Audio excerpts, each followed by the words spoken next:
So in Yachty, we're at this crazy place just outside Brits, and it was a quick weekend getaway. I think the most important thing is we've developed a lifestyle of, I think, becoming famous chefs more than anything else. Because we eat better than we do when we're at home when we camping. So starting off with a dish with Annelie, which was like a really good pasta dish that we saw in Footspoor that she copied, but I think it was better than Footspoor's. Then last night we had the Potjie King in action as always, and what can I say, overeating became the topic of the day with good red wine, and obviously tonight's the usual, back to a good braai and steak. But the ladies spoil us in the day with croissants for breakfast with eggs, and I must tell you, we're actually overlanders, by the way, but while we're in the kitchen discussion, we might as well stay there. So Sean, just last night's potjie, I mean, I've got video footage I'm going to include here for everybody to see, but that truly must be the softest lamb potjie I've had in a long time. What's your secret to that? Good meat, and used a bit of coke and normal salt, pepper, not too much spices, and I think it was great. I think it's quite appropriate that you got the fire behind you with the smoke in the background, just saying that you somehow became the anointed chef in this whole program. And then Annelie, obviously you copied a dish that two of us saw in Footspoor, which was quite unique. So our first night back in the bush, and I must show you guys what this looks like. This is amazing. So for the first time in many evenings, we decided instead of the usual braai on the first night, we're actually going to do a pasta dish. And my wife, just on watching some of what the guys put on the channels, and I think this was a Footspoor thing that we saw, decided that this is our next spot. So really, between braising your onions, doing your mince, putting in your pasta, white sauce, and obviously melted cheese, which is still coming, this must be the most incredible dish we've had in a long time around the fire. And just to give you an idea of the people sitting back and relaxing, and they're busy all drooling at the mouth, I think none of us can wait to actually tuck into this. But really, really looks good. And it's now just going to simmer away. And if you have a look at the table with all the ingredients behind you, I think this has really been one of those dishes that will give you feedback when everybody's eaten. So Annelie, what was your secret to that? A lot of spices, a lot of love. Oh, there you go. Well, if you had to speak to most chefs, I think love is always part of good food and everything that goes with it. And then we had a breakfast team at a hard going yesterday. I mean, we had croissants for breakfast, and there was a stage I thought we in France that these were so fresh and cumbersome. So Vanessa and Anya on a good breakfast, well done. Excellent. So let's move on to more sort of big subjects.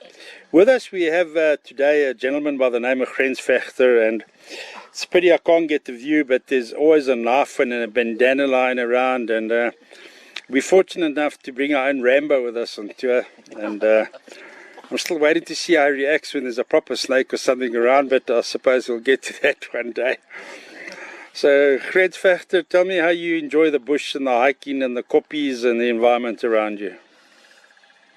I'm speechless. I love it. I love it out here. Just hiking, sitting, relaxing, technology put away. Just amazing. Tell you what, we all got a smile because his mother said to him, "Sit I dink weg. Your oor sal rooi." So I don't know how much that plays out, but in any case. And then, what we do know is that when we do go on our walks and our excursions, he's in front of the pack, running, heading the way, and doing the usual good things that overlanders do, just enjoying it out there. So Anya, you next in line, and obviously I think you everyone's backup and support to lots of different things around the campfire at the best of times. But this overlanding thing that you're involved in, and what's your view on this? It's never something I thought I'd do, but I quite enjoy it and I love it. It's not what you think when you think camping or like, I don't know. I used to have a very specific view of camping, and this is not it. This is quite enjoyable. So there's something I have to ask you. Your dad came back from a trip in Botswana and decided in 2 months to get a fully fledged 4x4 Ford Everest, put rooftop tents in, buy fridges and do all the kitting out. And I appropriately heard that you're still going for your car license, that vehicle is going to be yours. How true to the fact is that? Yes. Yeah. I'll be driving to class in that thing. Okay, well, Yeah. I see your dad looking quite blum on this one. No. He says no. But that's still up for debate. Yeah. So Vanessa, we finally got you into a rooftop tent, and I heard a message around the fire last night is that you're safe, it's nice. The lightning can't get you because the car's got rubber tires. I found that quite unusual as a statement. But tell me, how you really enjoying us hitting the bush and doing these different excursions into the, let's call it the more rural environments that we have? Well, it's not really, it's like Anya said, we had a different opinion in what is camping, because you get people that actually go camping and then you get overlanding, and there's quite a difference. I mean, there's not one day that you have to struggle with anything. Everything is here. The food is done on the fire. It's not very picking up food. It was the whole different perception that we have, or that we had with regard to that. And I love my rooftop tent. It is It's a tree house. it's like a tree house. Even in elephant sands, when the elephants were passing, you were never scared. And I mean, you've got a view over the entire bush. You can hear the bush things. You're not, when you're in a tent on the ground, for me, it's when you walk out, what's next to you, you can't see that. But it's all round open in the rooftop tent. There's so nice ventilation. I really like it.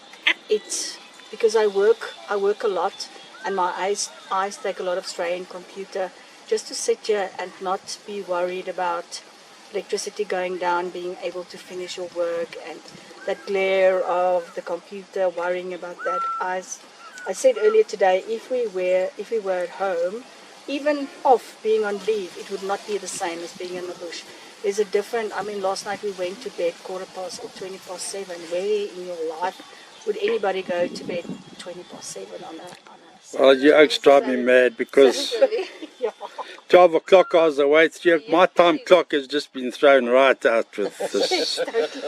Honestly, I'm looking to see the sunlight at 2 in the morning nowadays. This is crazy. But I love the discussion this morning. It was about the size of the pillows, to make sure that the size of the pillow is very comfortable. It stays in the rooftop tent, because these big old-fashioned cushions just take up space.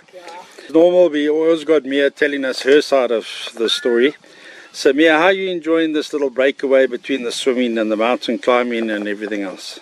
It's really nice to get away, like, from home, because people are always on their cell phones and that. They always get so stressed. So coming to a bush, like, calms you down. Then there's no technology around you or anything. I think she's referring to me, guys. Yeah. Sean, just there's a fish eagle in the background. You guys hear that? It's crazy, yeah? So Sean, we got back from Botswana, and I don't know, you were a man on a mission and we crazed, and within 2 weeks there was a car lined up. Within 4 weeks there was a rooftop tent lined up. What happened? Ray, we went to Botswana, as you know, we were fortunate, and we basically tested the waters, and from Vanessa's side or whatever, it was thumbs up. She enjoyed it, and I had to make the decision for us as a family to get out of the Rotsinbos. We have to adopt and say no more. So we bought the car and the rooftop tent. My family is enjoying it, and if the family enjoys it, it is just great. And you can go wherever you want. As Vanessa said, we're not campers, we're overlanders. We don't want your normal campsites and stuff like that. Peace and quiet in the bush with the fish eagles. At night we hear the lions, the hippos, the impalas, and that's life. There's a difference between camping and overlanding, and thanks for Nyati that basically assisted us to get on the ventures and see a different side of life. Great. Many So, kids go yeah. through a stage in their life where they never get the opportunity to either go outside the walls of the city. I mean, they're stuck there in the six feet yard with the schoolwork to do, and then they're driven in a car to the school where there's walls and everything. There's no openness and no safetyness. But when you get to something like this, it's just for them. It's freedom. They can actually live it the way it's meant to be. Freedom over the tops. You can see the mountains. They walk. Actually, they pick up stuff. They learn stuff that other kids won't necessarily learn. Not because of it's just a privilege to go out and live in the bush for a while. So, just guys around the campfire last night, obviously indulging in a potjie that is actually, I think it's criminal to eat like that. But, cut a long story short, I believe we're all going to, in 2 weeks away, going down to a camp that we're going to go visit. Lesotho's on the discussion boards. We nearly ran to Swaziland for the weekend. And I think the Inyati guys can really start to follow a channel that's going to be all over Africa. It's quite exciting.